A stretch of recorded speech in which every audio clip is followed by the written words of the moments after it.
Hi hello and very warm welcome to Safalta class. बहुत बहुत स्वागत है आप सभी का सफलता क्लास पर। सीडीपी की जो क्लास है और हर रोज़ एक वीडियो आपको टॉपिक वाइज इस सफलता क्लास यूट्यूब चैनल पर हर रोज़ मिल रही है, जो कि जिसका समय लगभग 12 या 2 बजे के आसपास आपको हर रोज़ एक वीडियो मिल जाती है। हमारा मकसद ये है कि जब तक आपका सीटेट का नोटिफिकेशन नहीं आ जाता है तब तक हम आपको जो भी आपके टॉपिक्स हैं उन्हें एकदम क्लियर करा देंगे, जिससे कि आप जब आगे चल के जब आप प्रैक्टिस करेंगे तो प्रैक्टिस करते समय आपका मनोबल ऊंचा रहे। जब आपके टॉपिक पहले से क्लियर होंगे और जब आप प्रैक्टिस कर रहे होंगे तो आप प्रैक्टिस में ज़्यादा से ज़्यादा अटैम्प्ट करेंगे, अच्छे मार्क्स करेंगे। और जब जब हम ज़्यादा अटैम्प्ट करते हैं, जब हम ज़्यादा क्वेश्चन सही करते हैं तो हमें पॉजिटिविटी अंदर से आती है। खैर, इस क्लास का वीडियो पीडीएफ लेने के लिए आप सफलता क्लास ऐप डाउनलोड कीजिए। सफलता क्लास ऐप डाउनलोड करने के बाद आप खुद को इनरोल कीजिए अपने मोबाइल नंबर से, अपने फ़ोन नंबर से, और उसके बाद इस क्लास का आप पीडीएफ ले सकते हैं। इसके साथ ही साथ सफलता क्लास ऐप से पीडीएफ के साथ ही साथ तमाम ई बुक्स, नोट्स और जो अन्य पीडीएफ नोट्स जो आपके लिए ज़रूरी हैं वो सारी चीज़ें सफलता ऐप से एब्सोल्युटली फ्री ले सकते हैं। किसी भी कंटेंट का कोई चार्ज नहीं है। और सबसे बेहद ज़रूरी चीज़, मॉक टेस्ट आप फ्री में ले सकते हैं। मॉक टेस्ट का भी हमारा कोई चार्ज नहीं है। पैसे वैसे हम इसलिए नहीं लेते हैं बिकॉज अवर मोटो इज साथ रहेंगे सक्सेस तक। बिना किसी देरी के वीडियो को बढ़ाते हैं आगे। इससे पहले आपको बाल विकास से संबंधित कई एक वीडियो मिल चुकी हैं, जिसमें आप बाल विकास की अवस्थाएं और उसकी विशेषताएं, बाल विकास की परिभाषाएं, इसके अलावा बाल विकास से जुड़े हुए महत्वपूर्ण तथ्य, मनोवैज्ञानिकों का क्या क्या मानना है, मनोवैज्ञानिक महत्वपूर्ण तथ्य, शिक्षा मनोविज्ञान का बाल विकास से संबंध, ये तमाम भी जो वीडियोस हैं वो आपको मिल चुकी हैं। और इसी कड़ी में, बाल विकास की कड़ी में, यानी चैप्टर फर्स्ट की जो कड़ी में ही आज हम एक और वीडियो कर रहे हैं। और ये जो वीडियो है आपको मैं गारंटी देता हूँ सुपर टेट में 1 या 2 नंबर पक्के कराएगी। ईपी टेट, रीट और केबीएस में आपके 4 से 5 नंबर पक्के कराएगी। ये देखो, ये सारी चीज़ें हम पहले कर चुके हैं, ठीक है। तो अब जहाँ से मैंने पिछली वीडियो में छोड़ा है वहाँ से बढ़ाता हूँ मैं आगे। यहाँ से इससे पहले की सारी चीज़ें मैं कर चुका हूँ, आपको बता चुका हूँ, आप उसके लिए पुरानी वीडियोस देख सकते हैं, ठीक है। आइए मुद्दे पर। पहला आपका पॉइंट है कि विकास के परिणाम स्वरूप व्यक्ति में नवीन विशेषताएं और नवीन योग्यताएं प्रकट होती हैं। ये कथन किसने कहा है? ये कथन कहा है हरलॉक ने।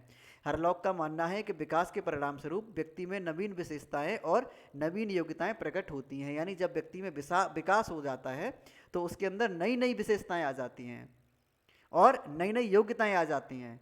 अगर व्यक्ति के अंदर नई विशेषताएं और नई योग्यताएं आ गई हैं तो इसका मतलब यह है कि व्यक्ति के अंदर विकास हो गया, व्यक्ति ने विकास कर लिया है। यह कथन है हरलॉक का। हरलॉक का ऐसा मानना है, ठीक है। तो याद रखिए परिभाषा विकास के बारे में, यानी बाल विकास के बारे में हरलॉक क्या कहते हैं?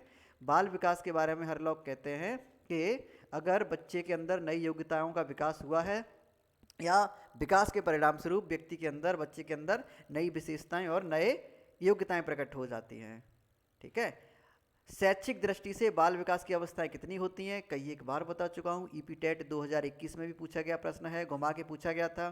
शैक्षिक दृष्टि से बाल विकास की सिर्फ 3 अवस्थाएं होती हैं: शैशवावस्था, बाल्यावस्था और किशोरावस्था।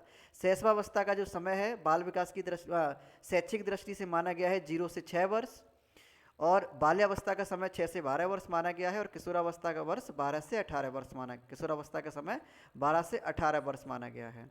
वही अगर हम बात करें पारंपरिक अवस्थाओं के अनुसार तो शैशवावस्था को 0 से 2 वर्ष माना गया है, बाल्यावस्था को 2 से 12 वर्ष माना गया है, जिसमें बाल्यावस्था को 2 भागों में विभाजित कर दिया गया है। पहला प्रारंभिक बाल्यावस्था जिसका समय 2 से 6 वर्ष, और दूसरा उत्तर बाल्यावस्था जिसका समय 6 से 12 वर्ष, ठीक। लेकिन शैक्षिक दृष्टि से बाल विकास की सिर्फ 3 ही अवस्थाएं हैं: शैशवा, बाल्या और किशोरावस्था, ठीक है। मनोविश्लेषणवाद यानी साइको एनालिसिस या साइको सेक्सुअल थ्योरी के जनक कौन थे? Sigmund Freud. इन्होंने ही चेतन मन और अवचेतन मन की अवधारणा दी थी। चेतन और अवचेतन मन, कॉन्शियस और अनकॉन्शियस माइंड, इन्होंने ही अवधारणा दी थी, इन्होंने ही सिद्धांत दिया था, ठीक है। अगला है कि मुझे बालक दे दीजिए और आप जैस जो चाहे मैं उसे वो बना दूंगा। आप मुझे बालक दे दो, आप चाहो डॉक्टर, मैं डॉक्टर बना दूंगा, आपको इंजीनियर, मैं इंजीनियर बना दूंगा, आपको चोर तो मैं चोर बना दूंगा, और बताओ आपको सुपरस्टार तो मैं सुपरस्टार बना दूंगा, आपको सरकारी टीचर तो सरकारी टीचर भी बना दूंगा। ये कथन किसने कहा है? ये कथन कहा है जेबी वॉटसन ने। जेबी वॉटसन कहते हैं कि मुझे आप बालक दे दीजिए, आप उसे जैसा बनाना चाहते हैं मैं उसे वैसा बना दूंगा। जेबी वॉटसन कहते हैं। जेबी वॉटसन एक व्यवहारवादी मनोविज्ञान थे, व्यवहारवादी। इसीलिए वो कहते हैं कि व्यक्ति का जो विकास होता है उसके व्यवहार पर डिपेंड करता है, यानी उसके अगर अच्छा व्यवहार मिलेगा, उसके साथ अच्छा बिहेव किया जाएगा, मतलब व्यक्ति का विकास पूरे व्यवहार यानी बिहेव पर डिपेंड करता है, व्यवहार पर डिपेंड करता है। ठीक है, इसीलिए उन्होंने कहा था कि बच्चे को जो चाहो वो बना सकता है हम। होता भी है ना, अगर बच्चे का माहौल, बच्चे को ऐसे माहौल में डाल दो, बच्चा अगर शुरू से ही अमेरिका में रहे, एक अच्छी मल्टी सिटी में रहे, अच्छी मल्टी क्या बोल सकते हैं उसे, मेट्रो सिटी में रहेगा, तो बच्चा क्या हो जाएगा, वहाँ के ही जो आसपास की चीज़ें होंगी बच्चा वैसा बनेगा। गांव में होगा तो बच्चा कैसा बनेगा, वैसा बनेगा, है ना। तो ये व्यवहार का तो अंतर होता ही है, बहुत बहुत ज़्यादा फर्क पड़ता है व्यवहार से। अगला है बाल्यावस्था की प्रमुख मनोवैज्ञानिक विशेषता क्या है, वो है सामूहिकता की भावना। यानी बाल्यावस्था का बच्चा यानी 6 से 12 वर्ष का बच्चा सामूहिकता यानी ग्रुप में रहना ज़्यादा पसंद करता है। गॉट इट, ये तो आपको पता ही होगा, आपने आस पड़ोस के बच्चों को देखा भी होगा कि जो बाल्यावस्था का बच्चा होता है वो समूह में रहना ज़्यादा पसंद करता है। बाल्यावस्था का बच्चा समूह में रहना ज़्यादा पसंद करता है। ठीक है, अगला पॉइंट है बाल्यावस्था में सामान्यतः बालक का व्यक्तित्व कैसा होता है, बहिर्मुखी। और ये पॉइंट हमने अभी पहले भी देखा था, इंट्रोवर्ट नहीं एक्सट्रोवर्ट। बच्चे का व्यवहार कैसा होता है, बच्चे का व्यक्तित्व कैसा होता है, यानी बच्चे की पर्सनैलिटी कैसी होती है, बच्चे की पर्सनैलिटी कैसी होती है, बहिर्मुखी यानी एक्सट्रोवर्ट। कौन से बच्चे की, बाल्यावस्था के बच्चे की। हमें अब क्योंकि वो समूह में रहना पसंद करता है ना, सामाजिकता ज़्यादा पनपती है उसके अंदर। इमोशंस कहते हैं हम, संवेगों का विकास इसी अवस्था में सबसे ज़्यादा होता है, संवेगों का विकास इसी अवस्था में ज़्यादा होता है, संवेगों का विकास इसी अवस्था में ज़्यादा होता है। और इसीलिए बच्चा क्या होता है, एक्सट्रोवर्ट होता है, बाहर लोगों से घुलना मिलना ज़्यादा पसंद करता है, किसी से भी यारी दोस्ती कर लेगा, किसी को भी मित्र बना लेगा, है ना।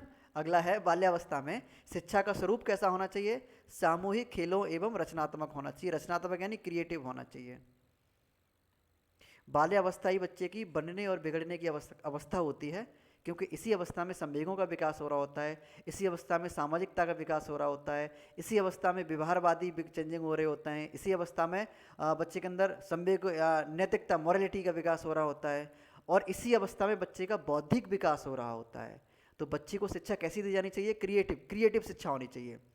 जितना भिन्न भिन्न आयाम से आप सिखाएंगे उसे खेल खेल में सिखाना चाहिए।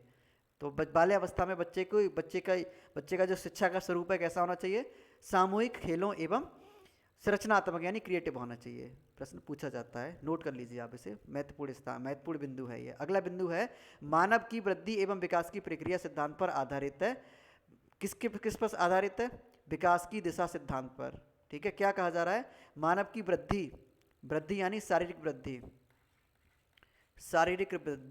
जब बच्चे की हाइट बढ़ती है तो उसे शारीरिक वृद्धि बोलते हैं, ग्रोथ बोलते हैं।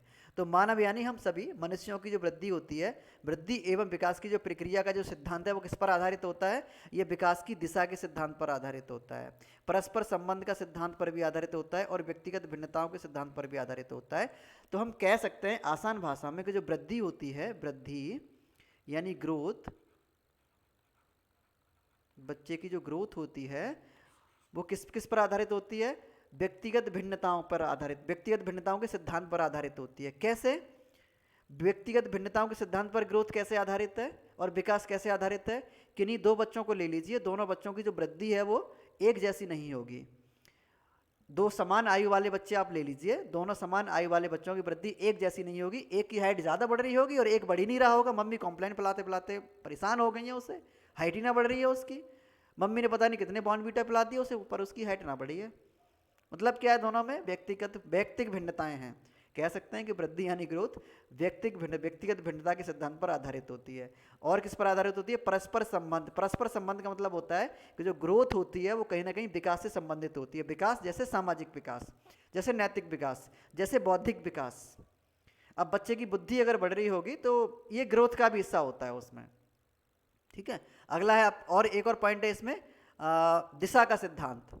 तो विकास दिशा के सिद्धांत पर आधारित होता है। विकास कैसा होता है, मल्टी डायमेंशन होता है, बहुत दिशाओं में होता है, बहुविमीय विकास होता है। तो विकास क्या होता है, दिशा सिद्धांत पर भी आधारित होता है। ठीक है, गॉट इट, समझे इस पॉइंट को, आई होप कि इस पॉइंट को आप समझ पाए होंगे। अगला है बालक की अभिवृद्धि होती है आपकी एप्टीट्यूड नहीं एटीट्यूड। अभिवृद्धि एटीट्यूड नहीं, अभिवृद्धि मतलब ये ग्रोथ से ही मतलब है, वो अभिवृद्धि होती है, क्षमा करें, वो अभिवृद्धि होती है। ये ग्रोथ की बात हो रही है, यानी वृद्धि की बात हो रही है, ठीक है। बालक की जो वृद्धि होती है वो जैविक नियमों के अनुसार होती है, जैविक माने बायोलॉजिकल, ठीक है, इसके अनुसार होती है। और ये कथन किसने कहा है? ये कथन कहा है हरलॉक ने, ठीक है। बालक की अभिवृद्धि उसके जैविक नियमों पर आधारित होती है, हरलॉक का मानना है। अगला है, शैशवावस्था को जीवन का सर्वाधिक महत्वपूर्ण काल क्यों कहा जाता है? क्योंकि यह अवस्था वह आधार है जिस पर बालक के भावी जीवन का निर्माण होता है। एक मनोवैज्ञानिक थे, उन्होंने कहा था कि आप बालक पाँव नहीं, पूत के पाँव पालना में ही दिख जाते। ऐसा तो उन्होंने नहीं कहा था, ये तो कहावत हम लोगों ने बना रखी है कि पूत के पाँव पालना में ही दिख जाते हैं, लेकिन उन्होंने ये कहा था कि बालक को जो कुछ बनना होता है वो शुरुआत के 5 वर्षों में बन जाता है। कहने का तात्पर्य तो उनका यही था, उसे हमने तोड़ मरोड़ के ये पेश कर दिया कि पूत के पाँव पालना में दिख जाते हैं, मतलब बच्चा जो कुछ बनना होता है वो शुरुआत के 5 वर्षों में, या फिर हम मनोवैज्ञानिकों के अनुसार कहें तो शैशवावस्था में ही बन जाता है। शैशवावस्था में ही बच्चा बन जाता है जो कुछ उसे बनना होता है, यानी 0 से 6 वर्ष में ही बच्चा बन जाता है जो कुछ उसे बनना होता है। तो इसीलिए शैशवावस्था को बहुत महत्वपूर्ण काल कहते हैं, क्योंकि यह वह आधार है जो बालक के भावी जीवन का निर्माण होता है इससे, ठीक है। अगला है कि जैसे जैसे बालक की आयु का विकास होता है वैसे वैसे सीखने का क्रम कैसा बढ़ता है? सूझबूझ की ओर बढ़ता है। जैसे जैसे बच्चे का विकास होगा, आयु का विकास होगा, आयु माने उम्र का विकास होगा, वैसे ही उसके सीखने का क्रम सूझबूझ की ओर बढ़ता है, ठीक है। अगला पॉइंट है आपका कि निम्न में से कौन सा कथन सही नहीं है? ये हटा दो इसे, एक प्रश्न से वन लाइनर प्रश्न था, उससे मैंने डाला था लेकिन वो बन नहीं पाया है, फिट नहीं बैठा है, हटा दो इसे, ठीक है। अगला पॉइंट है, इसे भी हटा दो, ये दोनों पॉइंट हटा दो। नेक्स्ट, जिस आयु में बालक की मानसिक योग्यता का लगभग पूर्ण विकास हो जाता है वह आयु क्या है? 14 वर्ष। हम ये कह सकते हैं कि बच्चे की मानसिक विकास जो होता है, तो बच्चे का मानसिक विकास बाल्यावस्था में पूर्ण रूप से हो जाता है, क्योंकि बाल्यावस्था कब तक चलती है? 12 वर्ष तक, ठीक है। एक दो अपवाद होता है कि 12, 13, 14 वर्ष में भी थोड़ा बहुत विकास हो जाता है, लेकिन लगभग 12 वर्ष तक बच्चे की, या हम कह सकते हैं बाल्यावस्था तक बच्चे के मानसिक विकास पूरी तरह से विकसित हो जाता है। जितना होना होता है उतना हो लेता है। कहते हैं ना, अब तुझमें बुद्धि ना आएगी। कोई बालक ज़्यादा हरकतें करता है ना, किशोरावस्था का बच्चा, तो कहते हैं ना, अब ना बुद्धि आएगी तुम्हें बेटा, अब ना सुधरने वाले तुम, जितने सुधरने थे, जितनी बुद्धि आनी थी उतनी आ गई। क्योंकि भाई मनोवैज्ञानिक तथ्य है ये, वहाँ गलत नहीं बोलते हैं, वो मनोवैज्ञानिक तथ्य है कि बच्चे की मानसिक योग्यता का जो पूर्ण विकास होता है वो लगभग हो लेता है बाल्यावस्था में ही, 12 वर्ष तक ही, ठीक है। फिर तो सांवेगिक विकासों का परिवर्तन होता है, जो कि इस पिछली वाली क्लास में हमने पढ़ा भी था। संवेगों का उथल पुथल चालू हो जाता है। फिर तो किशोरावस्था का जो बच्चा होता है वो उथल पुथल चलता रहता है उसके अंदर, क्या करूँ क्या ना करूँ। कभी तो सोचेगा मैं हीरो बन जाऊँ, है ना, कभी तो कहेगा कि अगली फिल्म बॉलीवुड की मेरी रिलीज होगी, और कभी कभी क्या करेगा, कभी कभी देख लेगा एसडीएम साहब को, डीएम साहब को, आईएएस का रिजल्ट आ गया, यूपीएससी का रिजल्ट आ गया, मन में आ जाएगा भाई साहब कुछ भी अब तो यूपीएससी क्रैक करना है। संवेगों की उथल पुथल चल रही होती है किशोरावस्था में, बात इतनी सी है। कभी प्रेम ज़्यादा हावी हो जाता है, कभी घृणा, कभी भय, कभी वात्सल्य, कभी कुछ संवेगों के उथल पुथल। खैर, बाल्यावस्था में ही बच्चे की मानसिक योग्यता का विकास हो लेता है, ठीक है। अगला पॉइंट है कि मस्तिष्क द्वारा अपनी स्वयं की क्रियाओं का निरीक्षण किया जाता है आत्मनिरीक्षण विधि में। आत्मनिरीक्षण विधि क्या होता है? इसे बोलते हैं self introspection. Self introspection. Self introspection का मतलब ये होता है कि जब हम खुद का निरीक्षण करते हैं, आत्मनिरीक्षण करते हैं, और जो विधि जिसके द्वारा हम अपनी मस्तिष्क के द्वारा या अपनी स्वयं की क्रियाओं का निरीक्षण करते हैं, हम खुद समझते हैं कि यार मैं हूँ, ठीक हूँ, कैसा हूँ, मुझे ये करना चाहिए, मुझे वो करना चाहिए, मतलब मैं ये नहीं कर सकता, मैं वो नहीं कर सकता, तो मतलब हम वहाँ पर अपना आत्मनिरीक्षण कर रहे हैं वहाँ पे, और इस विधि को बोलते हैं आत्मनिरीक्षण विधि, ठीक है। अगला पॉइंट है कि विकासात्मक पद्धति को क्या कहते हैं? विकासात्मक पद्धति को उत्पत्ति मूलक विधि कहते हैं। क्या कहते हैं? विकासात्मक पद्धति को उत्पत्ति मूलक विधि। ये जो पॉइंट है ना आपका सुपर टेट के लिए महत्वपूर्ण है, सुपर टेट के लिए महत्वपूर्ण है, ईपी सुपर टेट के लिए नोट कर लीजिए, और रीट के लिए भी ज़्यादा महत्वपूर्ण है। अगला, पीनियल ग्रंथि से मानव शरीर का आकार सक्रियता से बढ़ता है। पीनियल ग्रंथि से बढ़ता है, ठीक है। मानव शरीर का जो आकार है, ऊंचाई, लंबाई, मोटाई, किससे बढ़ती है? पीनियल ग्रंथि से। किससे बढ़ती है? अगर पीनियल ग्रंथि ज़्यादा एक्टिव है, पीनियल ग्लैंड अगर ज़्यादा एक्टिव है बच्चे के अंदर, तो उसका शरीर का आकार सक्रियता से बढ़ता है, एक्टिव रूप से बढ़ता है। इसीलिए तो आपने देखा है वो बहुत सारे ऐड आते हैं, और ऐड में वो हाइट बढ़ाने के ऐड बताते हैं वो, हालांकि कारगर तो एक भी नहीं है यार। मैंने यूज़ नहीं किया है, करना चाहिए था मुझे पर नहीं किया। खैर, तो मैं ये बताना चाहता हूँ कि जैसे देखा होगा आपने ऐड में वो दिखाते हैं, बताते हैं, वो पूरा एनिमेशन से बताते हैं कि ये हमारा ये प्रोडक्ट है और जाके ये पीनियल ग्लैंड को सीधा हाँ एक्टिव कर देता है, जिससे कि आपकी हाइट बढ़ जाती है। तो यही है कि पीनियल ग्लैंड जो होती है वो हमारे शरीर की जो एक्टिविटी वो नहीं, शरीर का जो आकार है वो एक्टिव रूप से बढ़ाती है। ठीक है, शारीरिक परिपक्वता प्राप्त करने के बाद बालक की वृद्धि रुक जाती है, यानी मैच्योरिटी प्राप्त करने के बाद बालक की जो वृद्धि होती है यानी ग्रोथ होती है वो रुक जाती है, लेकिन विकास नहीं रुकता है। ये ध्यान रखना, विकास कभी नहीं रुकता है, सिर्फ क्या रुकती है, वृद्धि रुकती है, यानी ग्रोथ रुकती है। विकास हमेशा हमेशा चलता है, ओनली ग्रोथ रुकती है, ग्रोथ नहीं होती है, लेकिन डेवलपमेंट यानी विकास हमेशा चलता रहता है। ठीक है, दो बालकों में समान मानसिक योग्यताएं नहीं होती हैं, ये कथन कहा है हरलॉक ने बहुत सारी बातें कही हैं। तर्क, जिज्ञासा तथा निरीक्षण शक्ति का विकास 11 वर्ष की आयु में हो जाता है। तर्क, जिज्ञासा और निरीक्षण शक्ति का विकास 11 वर्ष की आयु में हो जाता है, 11 वर्ष की आयु तक हो जाता है। ठीक है, अगला इंट्रोडक्शन ऑफ साइकोलॉजी नामक पुस्तक किसने लिखी है, हिलगार्ड और एटकिसन ने लिखी है। व्यक्ति के स्वाभाविक विकास को क्या कहते हैं, अभिवृद्धि कहते हैं, अभिवृद्धि कहते हैं, जिसे हम बोलते हैं एटीट्यूड।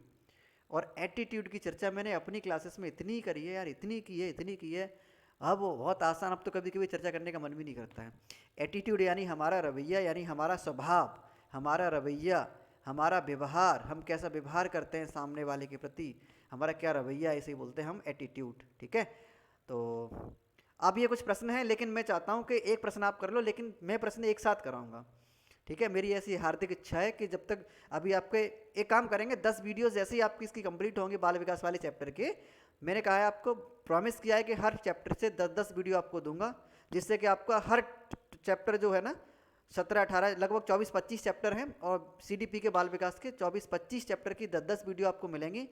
हर चैप्टर से मैं पूरी गारंटी लेता हूँ, शिक्षा मनोविज्ञान से संबंधित, पेडागोजी से संबंधित कोई भी चीज़ छूटने नहीं दूंगा मैं, हर चीज़ कवर कर दूंगा 10-10 वीडियो में। ठीक है, लेकिन एक एक वीडियो लास्ट में जो 10वीं वीडियो रहा करेगी उसमें प्रैक्टिस रहा करेगी, पूरे टॉपिक का निचोड़, पूरे चैप्टर का निचोड़ रहा करेगा। ठीक, एक क्वेश्चन अब आ ही गया तो कर दीजिए, बालक के विकास यानी चाइल्ड डेवलपमेंट के बारे में कौन सा कथन सही है। प्रत्येक अवस्था में बालक के विकास की गति भिन्न भिन्न होती है, बिल्कुल होती है। प्रत्येक अवस्था में बालक के विकास की गति ठीक होती है। बालक के विकास का मापन अप्रत्यक्ष रूप से व्यवहार के माध्यम से किया जाता है, बिल्कुल नहीं किया जाता। अभिवृत्ति की अपेक्षा विकास एक संकुचित संप्रदाय, बिल्कुल नहीं। बालक के विकास का मापन गुणात्मक होता है। The measurement of child development is qualitative, जबकि मेजरमेंट क्या होता है, ग्रोथ, है ना। मेजरमेंट यानी ग्रोथ, ये हो सकता है अभी समझ में ना है, क्योंकि जब हम प्रैक्टिस करेंगे तब समझ में आएगा। मेजरमेंट यानी ग्रोथ, और ग्रोथ क्या होती है, क्वालिटेटिव नहीं होती है। क्वालिटेटिव तो क्या होता है, क्वालिटेटिव होता है गुणात्मक, गुण, है ना, क्योंकि विकास दो तरह से होता है, गुणात्मक और मात्रात्मक। क्वांटिटेटिव और क्वालिटेटिव, तो क्वालिटीज़ क्या होती हैं, गुण होती हैं, लेकिन बात हो रही है वृद्धि की। ये कह रहा है मेजरमेंट माने वृद्धि, यानी वृद्धि को तो मेजर करेंगे, और वृद्धि जो होती है वो क्वालिटी नहीं होती है, क्वांटिटी होती है, तो ये भी गलत। सही उत्तर क्या है आपका, A is correct option. The pace of development of the child is different at each stage. प्रत्येक अवस्था में सभी बच्चों का जो विकास होता है वो भिन्न भिन्न दर से होता है, एक समान नहीं होता है। ठीक है, इसके लिए प्रैक्टिस सेशन लेके आएंगे। एक क्वेश्चन आ गया था तो वो मैंने आपको सॉल्व करा दिया। कुछ आपके लिए बेहद जरूरी जानकारी जो आपको मैं बता देना चाहता हूँ। सीटेट का हमारा बैच है जो कि आपका 15 जून से शुरू हो चुका है। फीस इसकी मात्र 2199 रुपये सिंगल पेपर के लिए, और दोनों पेपर के लिए 2699 रुपये है। आपको इस बैच में एनरोल जरूर कराना चाहिए, क्योंकि आपके लिए बेहद महत्वपूर्ण बैच है।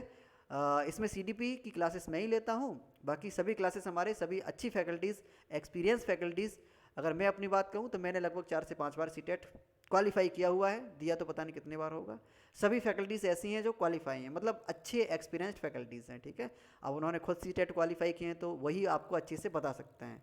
अब मैं इसलिए यहाँ पे मतलब ये है कि मुझे पता है थोड़ा, मैंने पेपर दिया है तो इसलिए मुझे थोड़ा आइडिया है, तो वो चीज़ें मैं आपके साथ डिस्कस कर देता हूँ। ठीक है, खैर बैच की जो फीस है वो मैंने आपको बता दिया। 200 घंटे से ज़्यादा की लाइव इंटरेक्शन क्लासेस देंगे हम, 30 घंटे से ज़्यादा का डिस्कशन देंगे, 180 से ज़्यादा डाउनलोडेबल PDF देंगे, और कोर्स की वैलिडिटी लाइफ टाइम रहेगी। ये हमारा स्किल के लिए प्रोग्राम है जो कि हम डिजिटल एडवांस मार्केटिंग प्रोग्राम चला रहे हैं। मात्र फीस है इसकी 1299 रुपये। इसमें आप खुद को एनरोल करा सकते हैं। ये ग्राफिक डिजाइनिंग के लिए कोर्स, और इसके साथ ही साथ EPSS PET का कोर्स, चहकता महकता कोर्स जरूर लेना चाहिए आपको। स्कोर इस बार कम रह गया है, मुझे पता है, क्वालिफाई नहीं कर पाए हो लेखपाल को। अगली बार क्वालिफाई करोगे, लेकिन उसके लिए आपको स्कोर अच्छा करना पड़ेगा, और स्कोर करने के लिए आप हमारा बैच लीजिए ये। ठीक है, फीस मात्र 2199 रुपये, 300 घंटे से ज़्यादा की इंट्रैक्शन क्लासेस, 20 घंटे से ज़्यादा का डिस्कशन और 200 से ज़्यादा डाउनलोडेबल PDF। कोर्स की वैलिडिटी लाइफ टाइम। सारी चीज़ें लेने के लिए सफलता ऐप डाउनलोड कीजिए। सफलता ऐप डाउनलोड करने के बाद सारी चीज़ें आप एक्सेस कर सकते हैं। कंटेंट हमारा फ्री में एक्सेस कर सकते हैं, जैसे मॉक टेस्ट, ई-बुक और PDF नोट्स। ओके, इनका कोई चार्ज नहीं लगता। एक बार फिर से बता देता हूँ, हमारे किसी भी कंटेंट का कोई चार्ज नहीं है, बिकॉज हमारा जो मोटो है, हमारा जो नारा है वो है साथ रहेंगे सक्सेस तक।